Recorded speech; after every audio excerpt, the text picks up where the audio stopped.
నిన్ను చూసినప్పుడే కనకదుర్గకు నేను మొక్కుకున్నా, నీకు కన్ను కొట్టుకుంటానని, నిన్ను కౌగిలించుకుంటానని.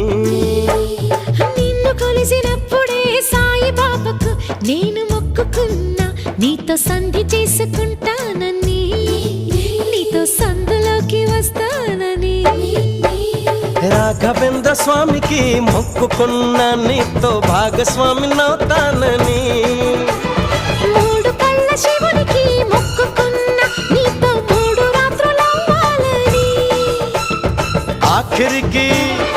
ఆఖరికి నీకే మొక్కుకున్నా, నీ నౌకరుగా ఉంటానని, తీపి చాకిరులే చేస్తానని.